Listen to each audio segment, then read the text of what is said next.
everyone, Kristen here. As you know, I believe homemade is best, but it doesn't need to be complicated.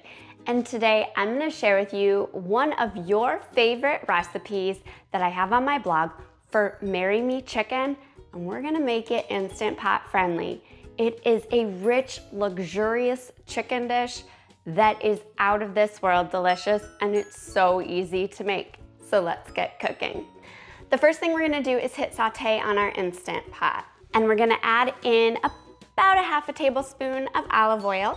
So while our oil is heating here, let's season our chicken. I have about 1 pound of boneless, skinless chicken breasts. You can use boneless, skinless chicken thighs. You can use up to 2 pounds of chicken for this amount of sauce recipe here. I am just making it for just the two of us tonight, my husband and I, so I'm just using 2 chicken. We want to make sure we season both sides, layer that flavor in, and then now that our oil is heated, I'm going to add in my chicken, and we're going to let that sear on each side for 2 to 3 minutes until it's nice and golden. You'll need to work in batches if you're sauteing more than 2 large chicken breasts. Once the chicken is golden, remove it from the Instant Pot and turn off the saute function. Add in 1 tablespoon of minced garlic, 1 teaspoon of dried Italian seasoning, and a pinch of crushed red pepper flakes. You want to just saute those just for a few seconds. The residual heat will bring out their essence there. And then we want to deglaze the pan with a half a cup of low sodium chicken broth. Now, if you're using an 8-quart Instant Pot, you're going to want to use a full cup of low sodium chicken broth. Scrape up any brown bits on the bottom of the inner pot. That's nice and scraped up there. We don't have to worry about a burn notice. And we're just going to put our chicken right back into the Instant Pot there. So to finish this up here, I'm just gonna season with a pinch more salt. And I have some sun-dried tomatoes here. You can use a jar of sun-dried tomatoes that's packed in oil or packed in water that you drain off. Or I like to always keep these freezer-dried, sun-dried tomatoes in my pantry. And then you just rehydrate them with a little bit of hot water and let them sit for a while. And once they're nice and rehydrated, then they're good to go. Drain them off. So this is about a 7-ounce jar equivalent, or about 2 ounces of sun-dried tomatoes that you've rehydrated. Add those to your Instant Pot there. And this is really a simple dish. Finally, we're gonna add in 1 cup of heavy cream. Make sure it's heavy cream, no substitutions. Any other kind of dairy will cause a burn notice in your Instant Pot or curdle, and you don't want that. So that's it. We're gonna cook this for 5 minutes on high pressure with a 10-minute natural pressure release. So we're gonna pop our lid on our Instant Pot. Make sure your venting knob is pointed towards sealed. And then again, to set the cooking time, you're gonna hit manual or pressure cook and use the plus or minus buttons and adjust until it reads 5 minutes. After the cooking time has elapsed, you wanna let pressure release on its own for at least 10 minutes. Then you can do a quick release of any remaining pressure. Alternatively, you can let the pressure release fully on its own. Then you wanna open up your Instant Pot. Stand up.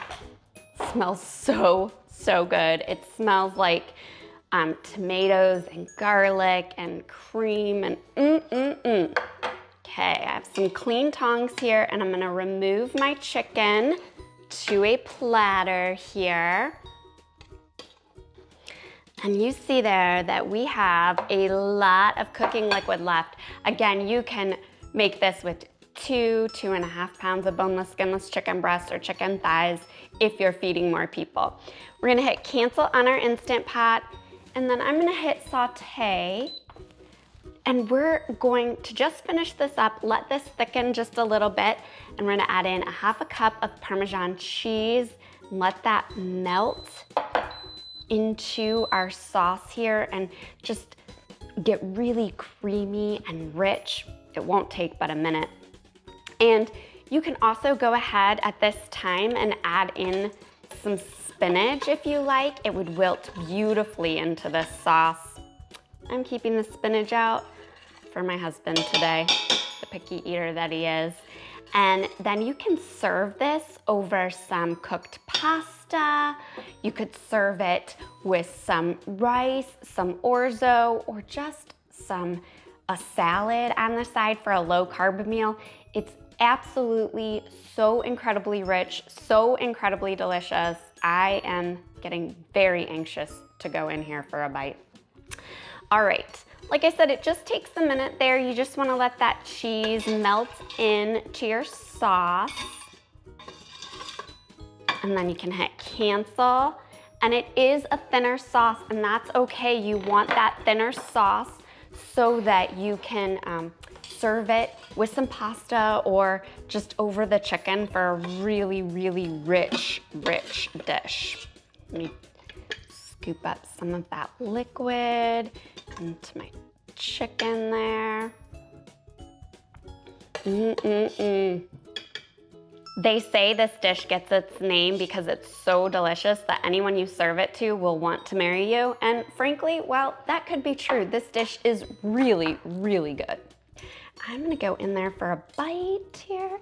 Like I said, you can serve this over, I love serving it over cooked orzo or linguine noodles and to just soak up all the delicious sauce.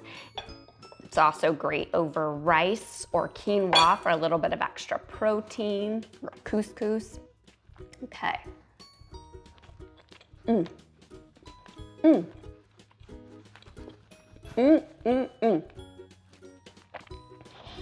The chicken is super tender, which it's key for that natural pressure release. Never do a quick pressure release or your chicken's not gonna be tender. And the sauce is rich and creamy. And these tomatoes, they've absorbed some of the Italian seasoning and cream, and oh my goodness. I love this dish. You guys are gonna love this dish. It's so easy to make. It's perfect for a date night in. It's perfect for a family dinner or for serving company. And for another delicious, creamy favorite, be sure to catch my next recipe where I share with you how to make Instant Pot fettuccine alfredo. Until next time, happy cooking.